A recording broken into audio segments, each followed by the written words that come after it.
শোনো, তোমার তো অনেক বেশি ঘুম পাইতেছে তাই না? ঘুমা যাবা। একটা কথা বলে দিই, এই যে সাইডটা এটা হচ্ছে তোমার জায়গা, আর ওই যে সাইডটা ওটা হচ্ছে আমার জায়গা। কিন্তু খবরদার একটা কথা বলে দিই, তুমি আমার জায়গায় আসবে না আর আমিও তোমার জায়গায় যাবো না। একদম হিসাব বরাবর, কেউ কার জায়গায় আসবে না, যে জায়গায় যাবে। ঠিক আছে? এবার তুমি ঘুমা যাও, আমি ঘুমাচ্ছি। অনেক রাত হয়েছে, তুমি মনে হয় ক্লান্ত না? আচ্ছা এবার ঘুমিয়ে পড়ো, অনেক বেশি ঘুম পাইতেছি। রাখো তো এটা। অনেক গরম। বাপরে বাপ, কি টাটাস করে কথা বলে বাবা। বুড়া মানুষ ফেল, ইচ্ছে একটা মাইয়া। আরে খোদা, বাবা তুমি কামনা করলে, আমার স্বপ্নের বাসর ঘরে পানি ঢেলে দিলা, তাও গরম পানি। আরেকটা কথা, তোমাকে এই কথাটা বলতে একদিন ভুলে গেছি। যদি না বলতাম অনেক বড় একটা সমস্যা হতো। জি, আবার কি কথা? কথাটা হচ্ছে গিয়ে, ধরো রাত্রে 1টা, 2টা, 3টা, 4টা, মানে এরকম 1.5-2 ঘন্টা পর হচ্ছে গিয়ে আমাকে ঘুম থেকে তুলে দিতে হবে। কেন? আমি সারা রাত বসে তোমাকে এইভাবে ডাকি তুলবো নাকি? কেন তুলবো? আচ্ছা বলবো তোমাকে, আমার কিন্তু হাসবে না, ঠিক আছে? আমার বিছানায় শিশু করার অভ্যাস আছে।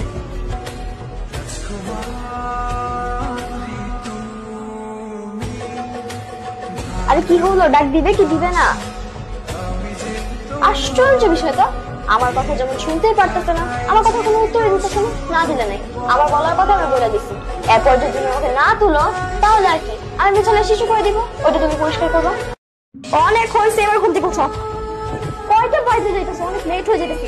এই যে উঠো, আর কতক্ষণ ঘুমাবা?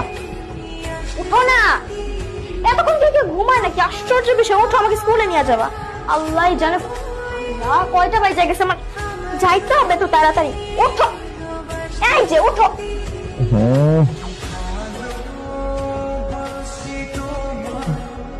কি ব্যাপার বাবু, ডিস্টার্ব করতেছো কেন? একটু বেস্ট করে আমার বেডরুমে কি? আমি কিছু ছোট বউ শুরু করছো, তুমি আমাকে স্কুলে নিয়ে যাবা, চলো উঠো। আমি পারবো না স্কুলে নিয়ে যেতে, তোমার কাজ করো। তোমার বাবাকে বলে স্কুলে নিয়ে যেতে, রান্না করার বাচ্চা আশ্চর্য বিষয়, তুমি যদি আমাকে স্কুলে না নিয়ে যাও তাহলে আমাকে কে স্কুলে নিয়ে যাবে? তুমি তো আমার বস।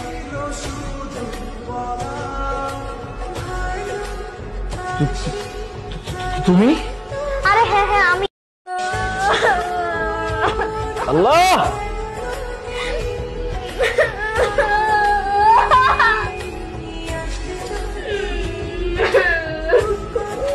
কি হয়েছে? বৌমা কান্নাকাটি করতেছে কেন? আশিক, বৌমা কি হয়েছে তোমার? আশিক, তুই কি বৌমাকে কিছু বলেছিস?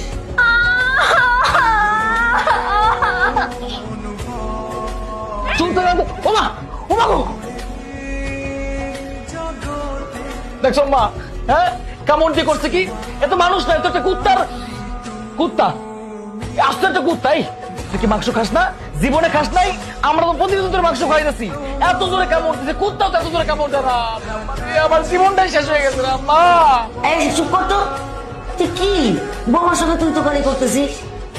তো কি করবো? মাঝ রাতে ছাগল 3 নাম্বার বাচ্চার মতো ভ্যা ভ্যা ভ্যা ভ্যা এমন করলে কার কতক্ষণ সহ্য? আমাকে বলো আমাকে বলো। জীবন আমার অনিষ্ট হয়ে গেছে একেবারে। নিশ্চয় তুই কিছু করেছিস, এই জন্যই কান্নাকাটি করতেছিস।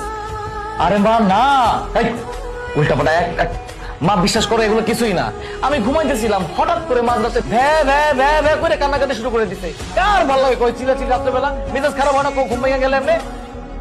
বৌমা তুমি সত্যি করে বলো তো কি হয়েছে? কোনো অসুবিধা নাই? ও কি তোমার কিছু করছে? হ্যাঁ, বকা দিছে? আমাকে থাপ্পড় মারছে এখানে। আমি তোমাকে কখন থাপ্পড় মারলাম?